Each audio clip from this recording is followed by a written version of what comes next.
Hey friends, um, I've managed to fix the audio yet again. I should stop saying that really. I'm using my AirPods because my microphone needs my phone's charging, and I do need to um, plug the microphone in. So anyway, today is going to be a triggering episode, which is why I've not done a really cool intro or nothing. I've just gone straight from doing this now. This has been coming from a couple of mums on TikTok that have autistic kids who lock themselves up in their room. Their world is literally inside their bedroom, and they don't come out. Now, I'm just going to throw out a trigger warning. Now, bear in mind, this episode isn't dark. I don't want this to come out of being a dark episode, but we're talking autism. We're talking the weird kid. We're talking the parents. We're talking what the parents were like from both. Bear in mind, my parents were divorced. Divorced when when I was the weird kid thing. So my parents were divorced. School was shit. Friends, they don't fucking whatever. Um, I'm gonna try and not swear, but you know. Um, and this is the thing. Mums worry because it's their job, you know. And a lot of the mums, by the way, a lot of the mums I've seen on TikTok aren't. They not a lot of them are in the same situation. So a lot of them are still married, um, and their autistic kids aren't where I'm at. Um, and it was, I guess, it was a lot worse back in my day. Freaking hell, I sound like an old. Get your tin hats on, people. But you know, it was as I've done my path before, my journey, my story, if you will, and I've not gone into detail what that was like because I'm gonna sort of come from me because um, there were some dark days. There were and people tried, and I with my parents were stricter and didn't understand because we didn't have we had a diagnosis, but it wasn't the it wasn't the actual thing. It wasn't the actual diagnosis. Um, it wasn't what it was, if you know what I mean. So people didn't understand. Now my mummy, even though she was strict, and even though my stepdad was strict, and even though we had our altercations, shall we say, um, my mummy and my stepdad, towards the end of my school days, respected it. It took them a long time to respect it, but they did. And then when I went to college, that respect was kind of dropped. I think my stepdad has always tried to work out what the fuck was going on. Um, and there was a time when nobody came into my bedroom. They didn't want to come in because they were frightened of what they would see outside. So they would never question it. Um, and that made things that made that built problems because they thought it was unhealthy. Really, they thought it was unhealthy. Me cooped up there, I guess. Um, and the problems didn't come till later. And then when the problems did hit, it was it was nobody knew what to do. So I just then went to my safe space, and then I'd be bored and depressed, um, and I had no social media, but I did have at that point, I did have people um, to text and call at that bit. Um, but before, it was very different. Um, and before I start from the very beginning, I do want this to be. I want people. I want my YouTube channel isn't about this, by the way. My website. Come on, I'm just going to give a little nod to the website, which hasn't happened yet. But there's going to be a blog. There's going to be a whole section on there about autism, and there'll be tools. There won't be very many tools because that's not what the website's for. But there will be, for those who want, there will be some links to other people that can help you a bit more than what I can. Um, I'm not pushing you away from me at all, but that's not what I'm about. But I'm doing what the Till Trails has done, So he's done stuff on his website. I'm doing the very same thing, but I am going to go a bit more into my autism and what it's like for me. For those who are interested. Um, and by the way, if you're not interested in this episode, um, I know it's going to be a bit late for the 2010s one, but I've just seen stuff that screamed to me that, and I have done a couple of serious episodes on this, but I just think I've not really gone in depth into this subject. This subject.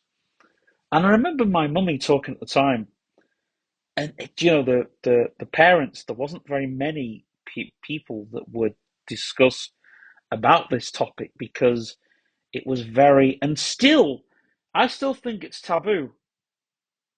And there's not many of us autistic people that go, "Oh yeah, we're going to help the parents," because that's not the way we think. Our world is our world, and floor time is very difficult. But our world is our world, and unless people want to discuss it, um, and unless you move into an autistic household like I'm in now, it's very different because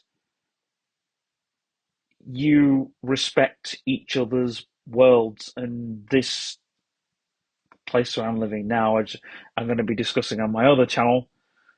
Spoiler alert. That podcast is coming. I'm giving it a few months because it's going to be a long one. It's going to be a lot of stuff in that. But this whole house to us autistic feels like autistics living here feels like a whole fucking universe because our worlds are respected, and it's like for those people who understand and respect, it's like they're in an anomaly kind of thing. They're sort of got their lives, and then they're supporting us with ours.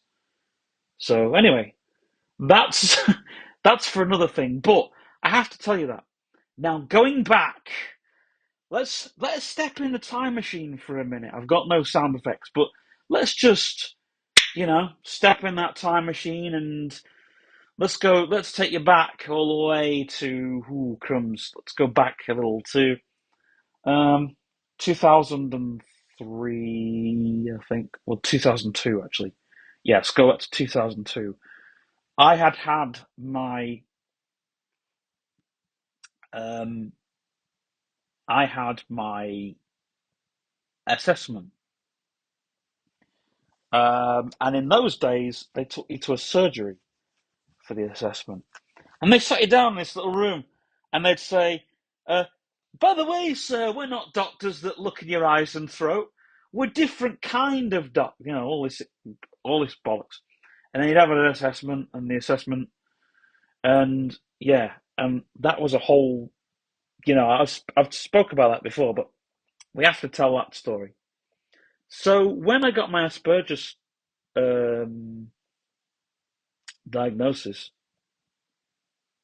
we didn't know, but basically, mother still didn't figure out what's going on. And because people didn't really understand me, I thought the bedroom was the safe place. I had my pretend radio station in there. I had my Beyblade and Beyblade Stadium, if anyone remembers them. I've discussed that in my previous episode for you Beansworld fans, Beyblading. Um, I had my toy laptop in there. I had my PlayStation in there. I had my toy phones. I had, even though I had my office at my nan's house, which was another world in itself, but hmm, maybe, no, I won't talk about that in this one. Maybe another, if people want to ask questions, maybe I'll talk about it in a Q&A. But I had all those things. Bearing in mind, I had my CD player, my cassette player, I had a toy fax machine, I had toy cars, Star Wars stuff, I had wrestling posters, I had my CD collection, my cassette collection, I had, oh crumbs, um, I had toy Action Man figures, um, and a few of my sister's Barbie dolls. Oh, what else did I have? Toy tools.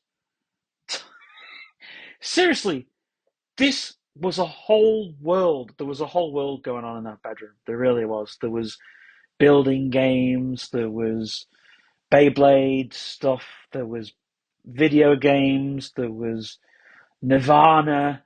There was Metallica. There was Jean-Michel Jarre and Queen. There was Rage Against the Machine. There was prog rock, and there was a bit of Led Zeppelin.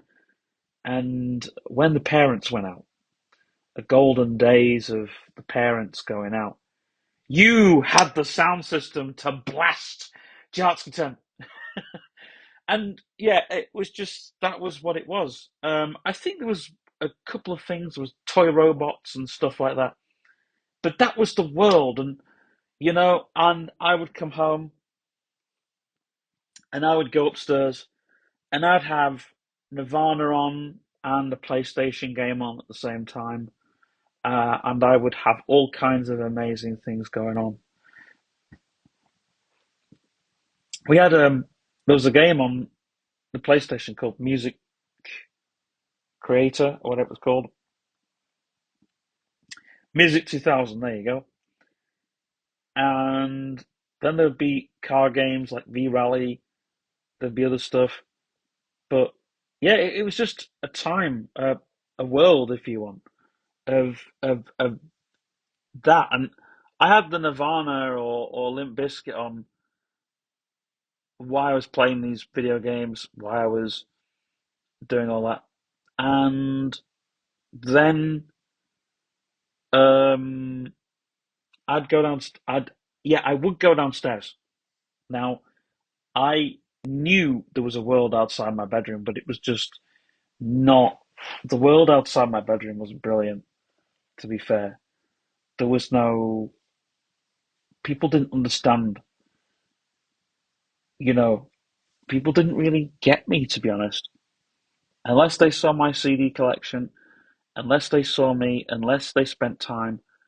They didn't know. They didn't understand. Um, and then um, Like I would go downstairs and spend time with my mummy and sit with my mummy and watch stuff with my mummy and my sister. Um, Sometimes my stepdad, but I wasn't really into his films and stuff. Mummies and my sisters, and then I would come upstairs and I'd spend a couple of hours. Sometimes I'd listen to music with my stepdad, um, and and I do that now. Sometimes if I go around to dad's, we'll put the speaker on. We'll listen to Bobby Bear for a bit and stuff like that, and Johnny Cash, and then you know, um, and that's how it'll be. But it was very different in them days. I literally lived in my bedroom, like lived, and I'd be recording, and oh yeah, and then I'd go if it got a bit much for the parents, because I would talk to myself as well, and that was another thing. My imaginary friends, the whole world of my imaginary friends, and me talking to myself in my room. But it went beyond that, and it kind of that was another problem, which I'll talk about in another video a bit more in depth, probably if people want. But it was a real problem, and even in the bedroom, it was just a real problem. And but yeah, now the bedroom at my real dad's house, I'm gonna tell you what that was like. Now, I wasn't allowed to talk to myself in that bedroom. Um, I did on odd occasions, but in that bedroom, I had not very much. I had a computer which I broke. Um, I had a Panasonic CD player. I had some toy cars, not very many toys really. And I know somebody wanted me to see me play with the toys, but how could you if you couldn't let me express myself? Anyway, again, this is all for another video. But back to Mummy's house. Back to Mummy's house. So I leave school. It's 2005, and the room's changed a bit. The PlayStation is in there still, but I have a DVD player and a video player. And not only that, but I have my lava lamp in there and I have other bits and pieces in there. So the room is a bit more cooler. Um, and I had a bunk bed. Now, this is another thing. I had a fantastic bed. There was a ladder to climb. Underneath the bed, I had like a desk, and I would climb up to my bed. Um, I had a ladder which I climbed up to the bed. Now, um,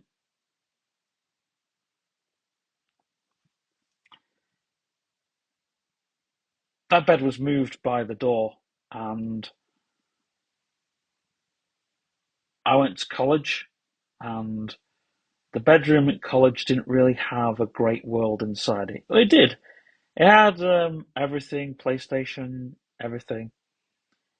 But when I came home, I didn't have the PlayStation in my room then. I had my computer and my CD player and everything. I had my television, DVD player, chest of drawers, you name it, it was in there. Um, and my my um, my mummy when I came from college, she didn't like the fact of me going in my room and closing the door because I wouldn't come out. I would be in there.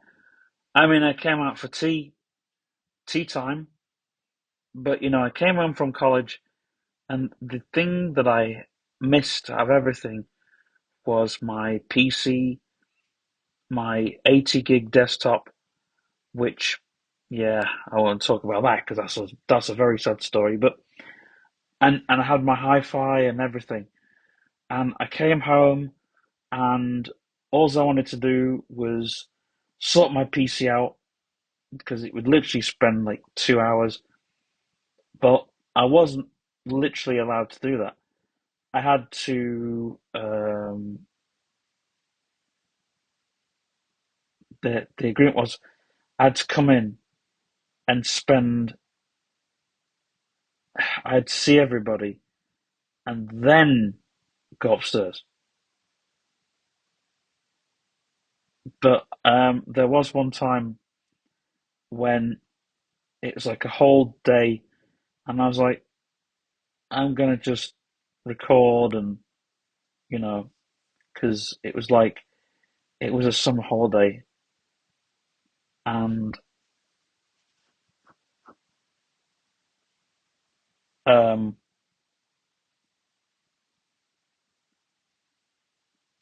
I literally um,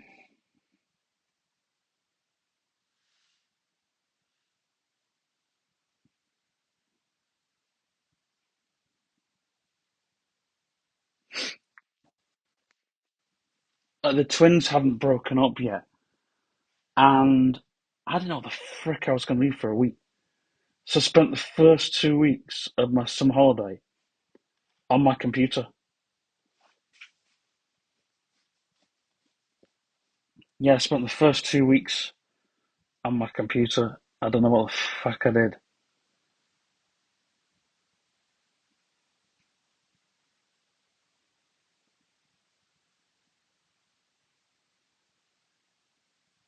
but that's all I did.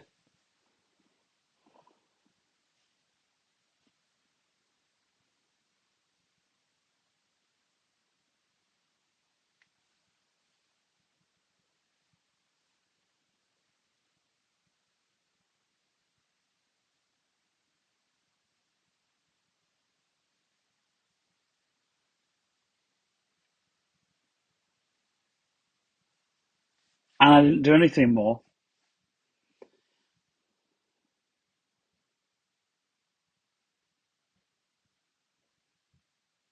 Um,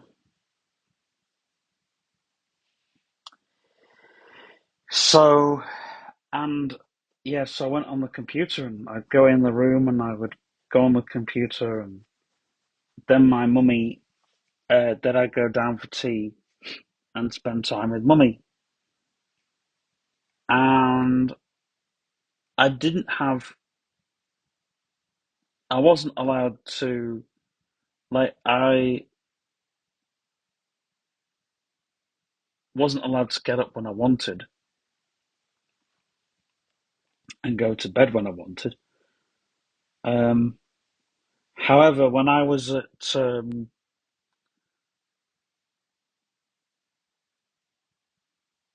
college, my last year of college, I remember going to bed at like 2 or 3 in the morning because I thought, well, I'm allowed to do what I want here, which means I can go to bed at 1 or 2 in the morning, which has its toll. I mean, actually, I'd go to bed like past that, like 5 or 6, and then I would get up the following day because I'd have to go and see the people in the house, and then I then went back, and then because I had this flat for a bit. Oh, excuse me. But I would stay awake till like 5 or 6 in the morning because that was the only time I could get anything done. But it has a toll.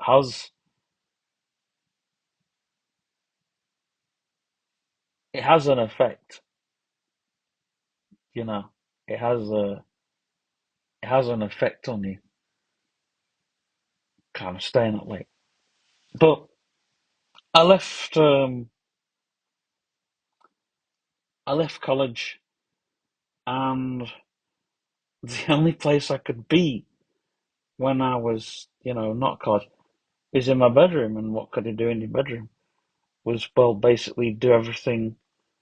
And it, like I said, it got to the point where people just had to understand that when I went into my room and closed my door, I could listen to whatever music I wanted or whatever, as long as I had headphones on, which most of the time. But I had to go to bed. Oh, and that was another thing. My stepdad at the time, he wanted me to go to bed at like 9 or 10 o'clock.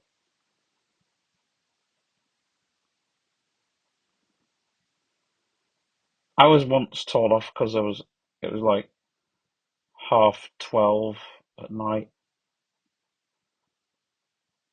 But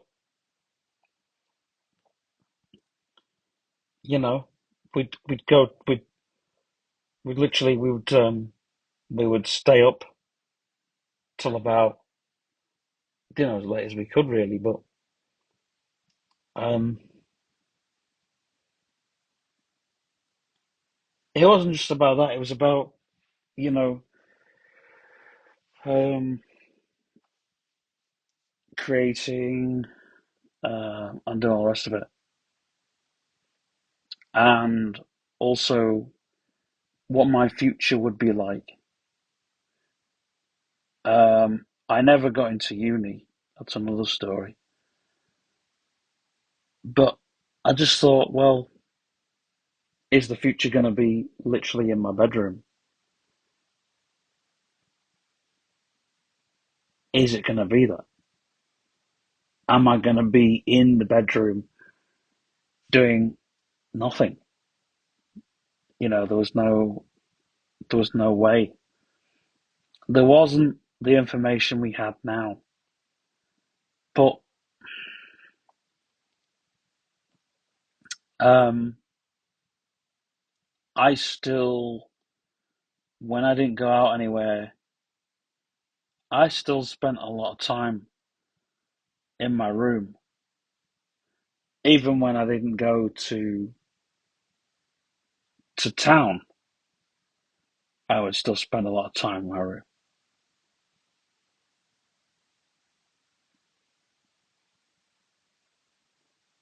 Now, when I lived with my friend, my next door neighbour, who I was very close to, I had my world inside the kitchen and the utility room. And say a bit of, I didn't really have the room upstairs because I was in the kitchen and the utility room, which I never really came out of the kitchen and the utility room. I used to go in the lounge with my Neil to sit with him to watch things that I wanted to watch. But most of the time, I was just in the kitchen or the utility room. And now I spend time here in my room because I've got stuff in here like my laptop and my and bits and pieces. But um, I like to spend time in the basement because I've got stuff in the basement, and I like being in the basement. I think it's really it's really cool.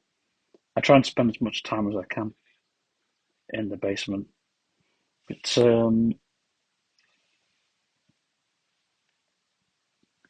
I think it's just yeah. Um,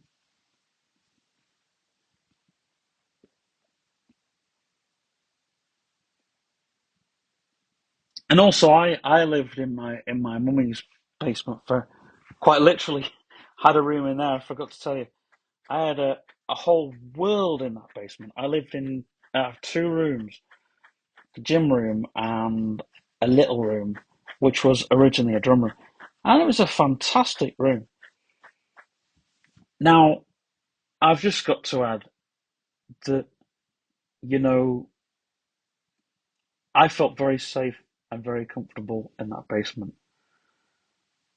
And,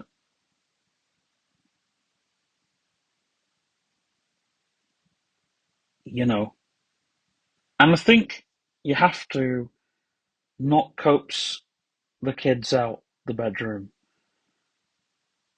I think if you're not understanding, you're going to fight this battle to the point where things aren't going to be great, and you're either going to mentally exhaust them, and it's just going to be a losing battle. They're going to be unhappy, you're going to be unhappy. What's the point? It's just like, yeah, no one understands autism, but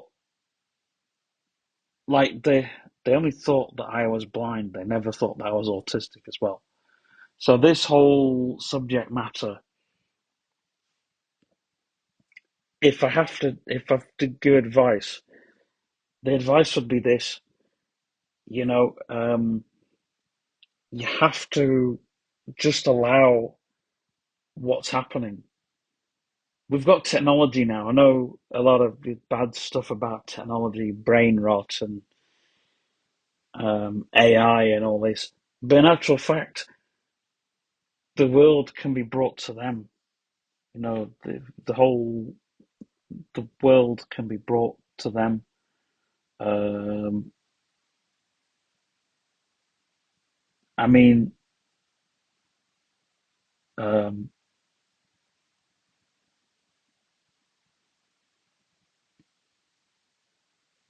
you know, I mean, look at that League of Legends story. I don't know if you've read about that. There was a kid who was. They weren't autistic. They were physically disabled, so they couldn't. I can't remember. They couldn't get out of the house. There was a. I think they had a chronic illness or something. I can't remember the full story.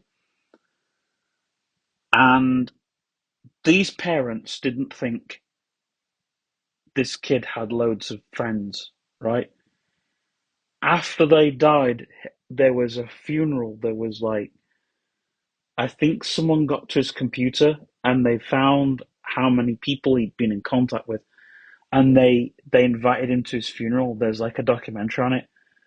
Um, so who knows? You know these kids today. If I think if your kid has, even if they do create online friendships, even if, especially in video games, if kids are video gaming and they meet people online, they can be a character within the game and never have to meet that people. Uh, I mean, the League of Legends story. This person wasn't autistic; they were chronic. I think they had like chronic pains or something. They had something they had. I can't remember. Like I can't remember the story entirely, but what I do know was um, they were they'd advised. I think there was somebody who wanted to know how they looked, and they said, "Well, why don't you just get married to this girl or something?" And yeah, there was people that got married. He was giving advice, all kinds of stuff, advice through the game, and as this video game character, and it's a really great story. And like I said, when he died, and they got into his room, there was like the family were just blown away by how many people that he'd helped, because he'd helped people as well, and he was stuck in his bedroom, housebound, where his world was. And I think this is the thing. I think a lot of these housebound people um, could be, you never know. Um, Somebody could be. um, could be helping them. You never know. Um, this started out sounding very dark, but trust me, this has got like an end to it. I mean, even if there's people that are um, that don't realize that they've got friends or they've got a life outside their room, they don't want to go outside. Some people are too anxious to get outside. Get the world is too big, it's too loud, it's too amplified. There's things, there's cars, there's wagons and vans, big roads. There's people that just get in your way and don't think about anybody. This to an autistic is very amplified. Then you've got the smells. Then you've got the so many things. You've got things that just don't feel right. You know, it's just there's so many things, and it's like everything's so amplified to an autistic. It could be just like getting a shower could be really bad, but if there's somebody online, the way the online world works, if there's someone online that's saying, why don't you just try, you know, standing in the shower, put the hot water on for like 20 minutes. And I'll tell you what, if this is you listening, right, and not your parents listening, this is the power of the podcast. I remember I've told this story millions of times. Actually, I'm going to be a bit more explicit. Um, so my, how can I be a bit more just for YouTube, so we're not going to get cancelled. Um,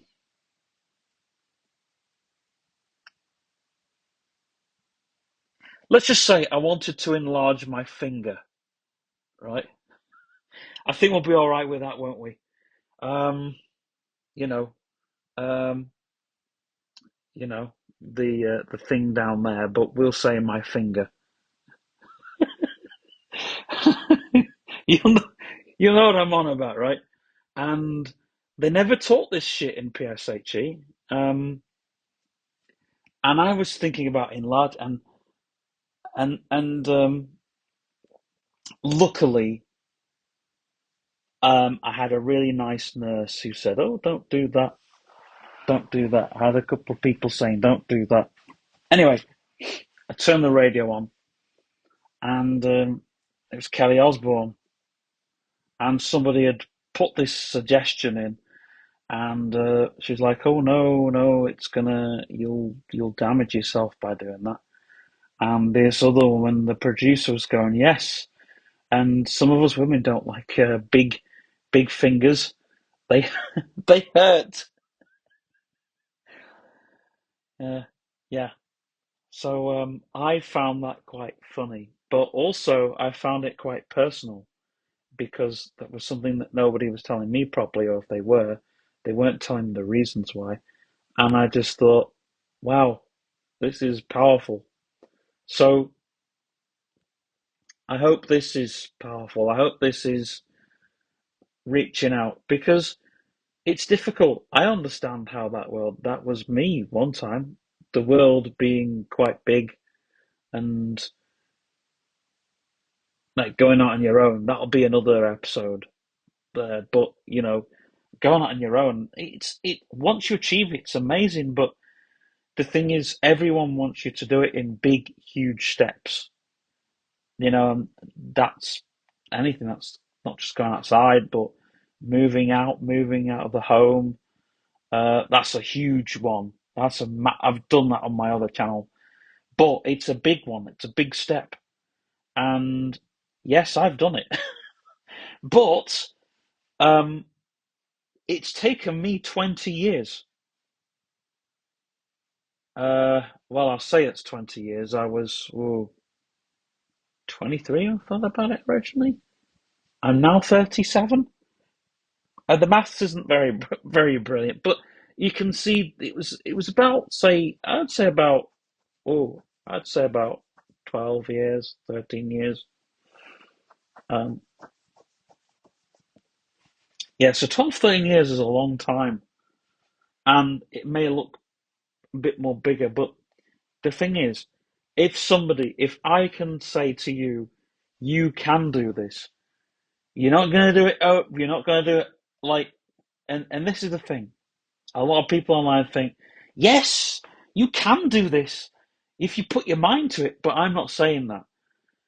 Yes, I'm saying it, but in a way that you understand, one day at a time, and you know, uh, even even if it's just somebody online saying, "Have you thought, just stand in the shower and get used to the shower?" That to some of us can be, again, it can be all sensory overload, but we just have to think, right, okay, uh, even for normal people, I think sometimes there's some things that can be a bit difficult, and you've just got to find a way to get around that. And I think the best one is to just stand in the shower. And I know it sounds not much, but if you stand in the shower or the bath, sit in the bath, and I guess if you don't really like stuff like that, maybe just try and, I don't know, have a bed bath or something. Get a bidet and just splosh a bit of water on.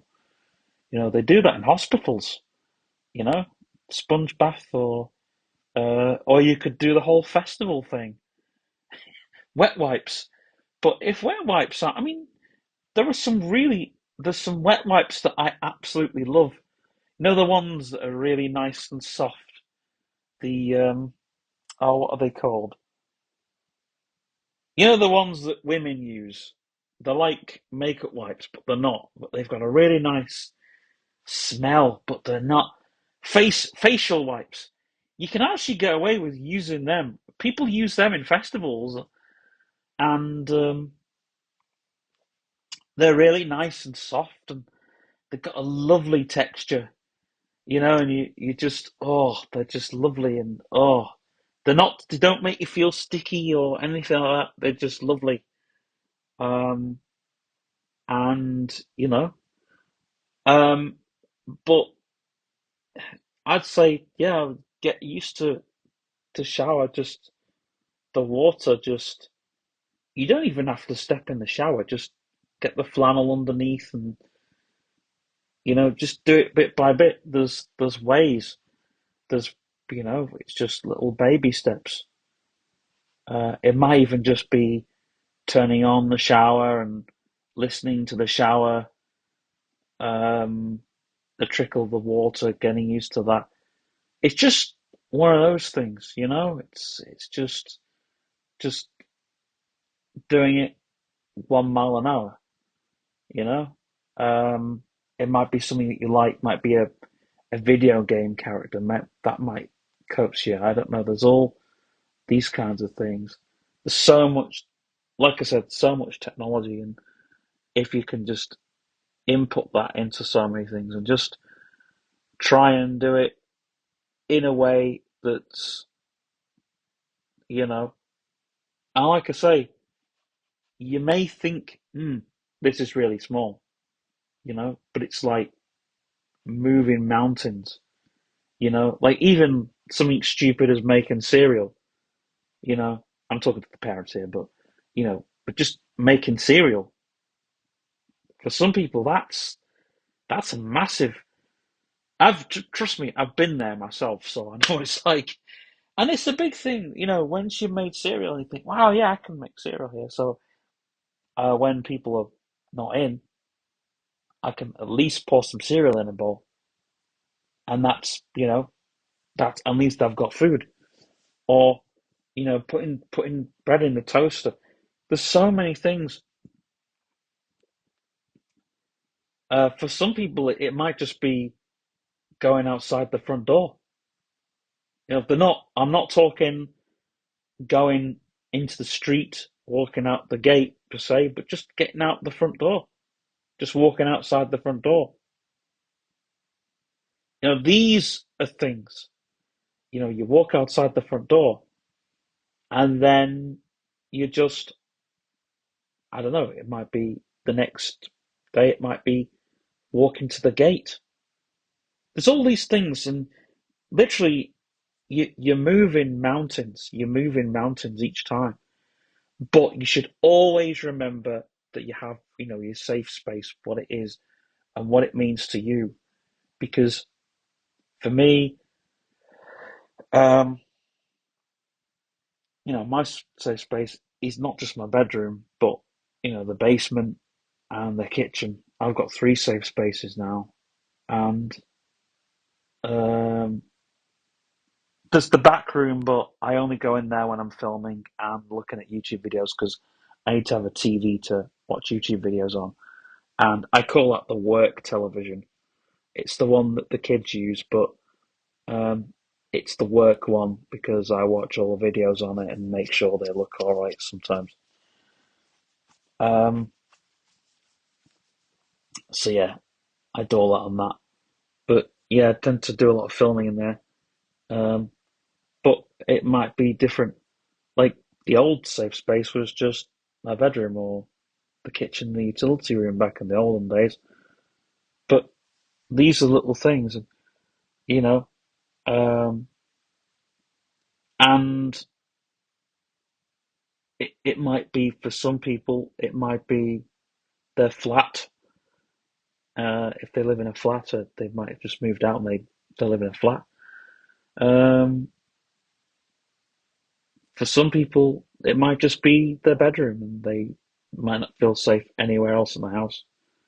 It's different, but we all have that world in where our safe space is, and we all create that world. And the one thing all autistics have is we can build a universe out of a small space. If we know what we have, like for me, my phone, my laptop, my smart speaker, all these kinds of things, they build the world up.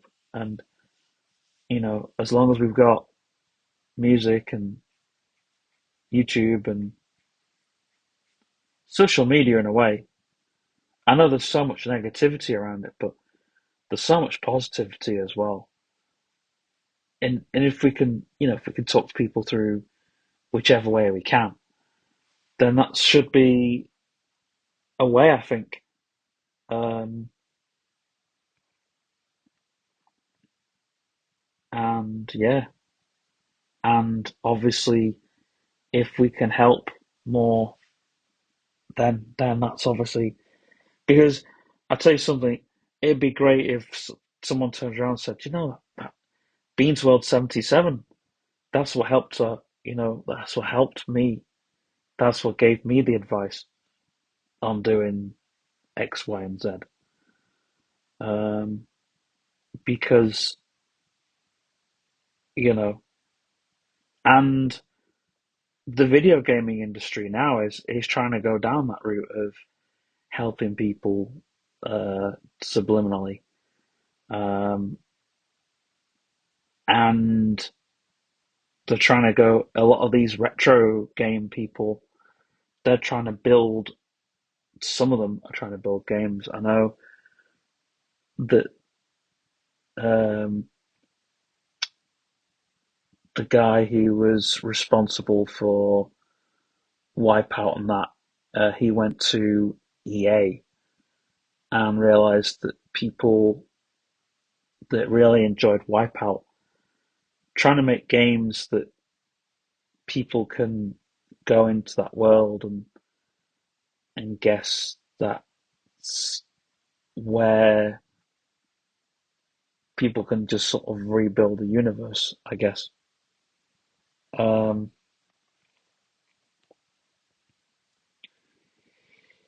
but yeah, and I think as well, um, especially going to like video games and cartoons and animation and stuff like that.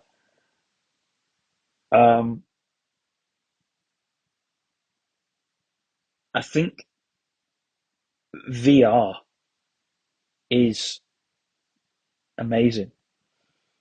Um, I'm still trying to experience it, but I think virtual reality is also a way in which you could understand the world because through virtual reality, you can actually see what it's like in some ways. Um, but I think, who knows? Um, and it's good that we do, some of us do decide when to, you know, to rebuild the world and rekindle. Um, and I hope it's helped. I really hope it has. Because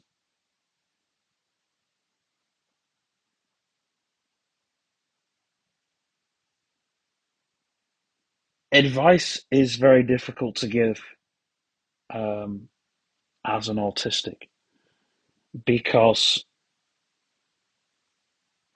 my autism is Asperger's syndrome, so it's mine's more or less on how things are amplified.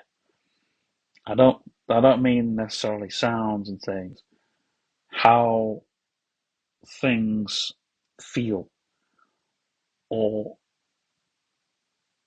how they're done. It's very difficult to explain my autism because it just is, and my imagination is huge. And I guess um, communication. Um, I think I get quite shy in certain scenarios, but um, it's only because I don't know those people very well.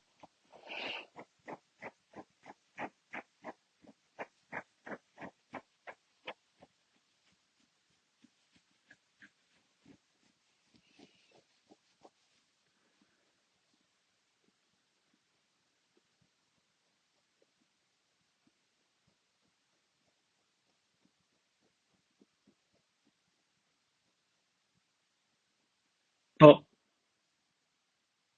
people can understand us,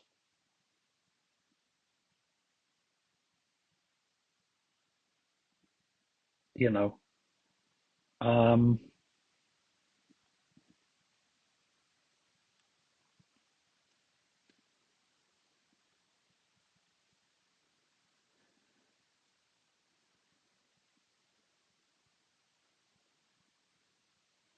and yeah, I'm mute in some situations, but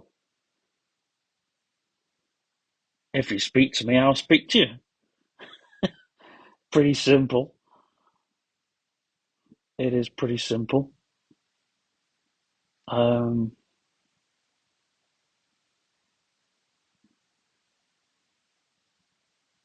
and the weird one is when when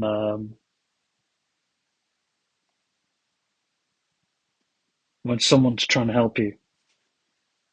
Uh, happened today actually. Um, I was stood on the edge of a zebra crossing, and there was a woman in a car, and I couldn't really hear her car properly. And I could hear her car because she was in like a petrol or diesel car.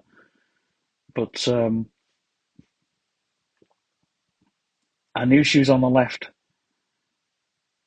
but there's a guy who beeped on the right, and then she said, "Oh no, you're fine, you can go." Um, I know that wasn't the scenario, but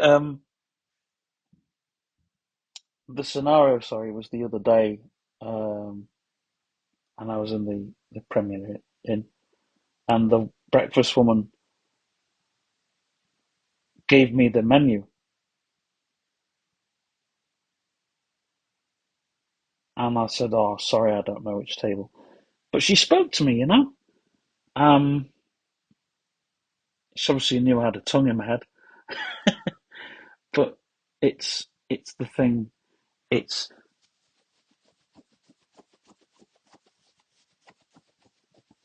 you know, um,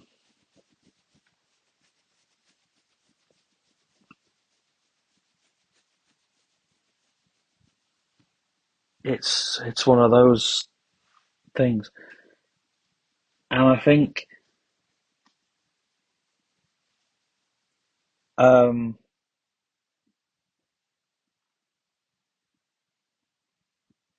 you know, and then it's like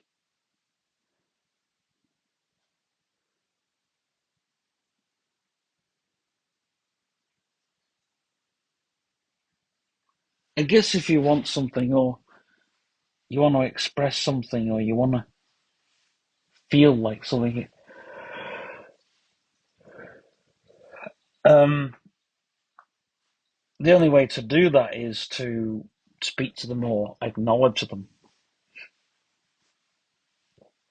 So I think this is a segue to another video, but I think you have to give advice. I think as a content creator,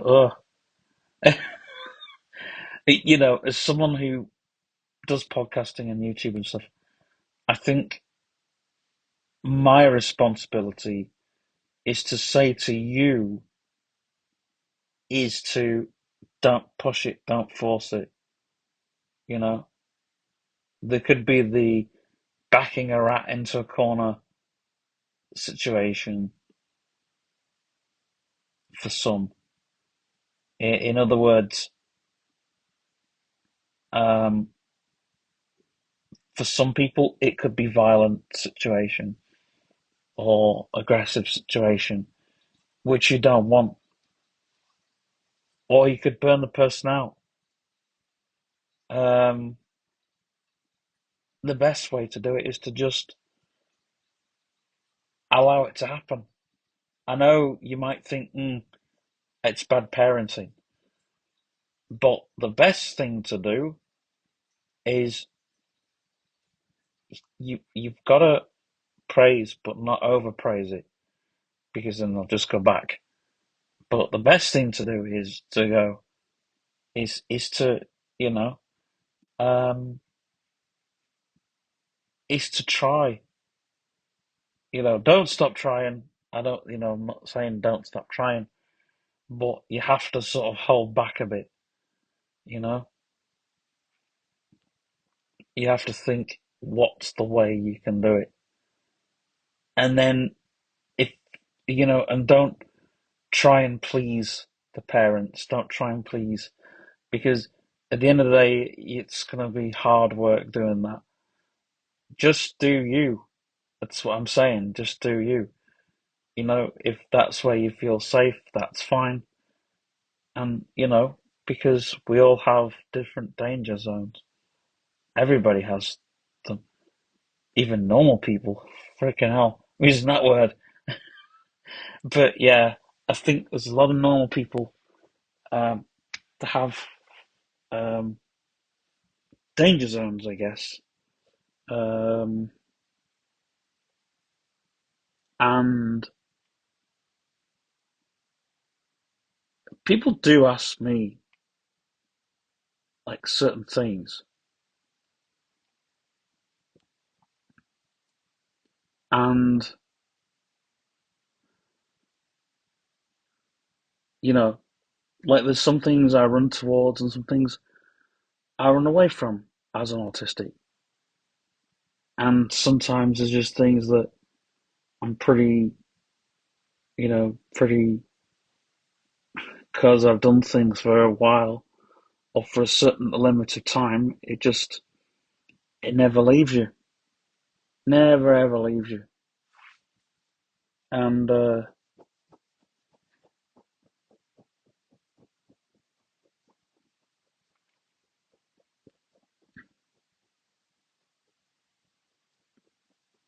and so that's why there are some things that do shock people. But, you know, like the people that know me around certain, lighting or whatever, they go, how can you use lighting? Well, if I'm needing to work with lighting that I don't enjoy, I will, you know, um, it's like doing a marathon, well, running, doing a sprint. You just go at it and then you just give yourself a break each time. Um, there's a big fucking spider.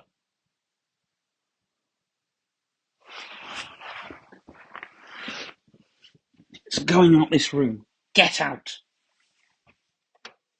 Get out!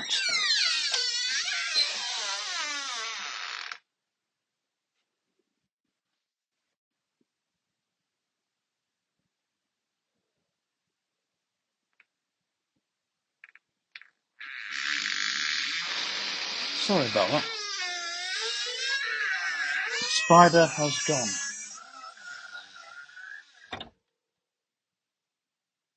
No, it's still there. Get out!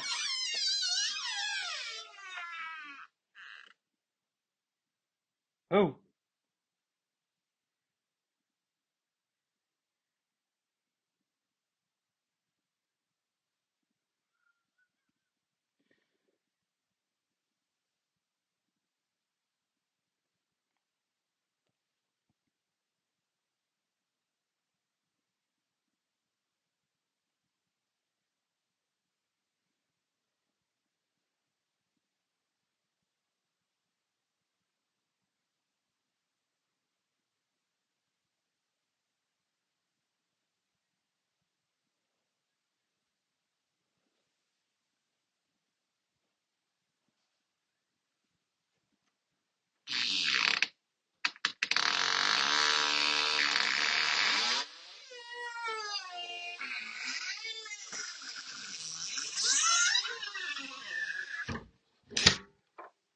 phew. Spider's gone.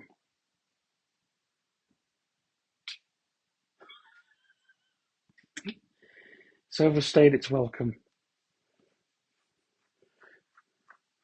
Well, that, people, is the end of the episode. Um,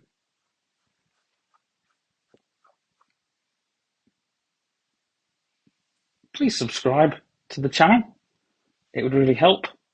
And remember what I said. Um, because it is difficult. But yeah,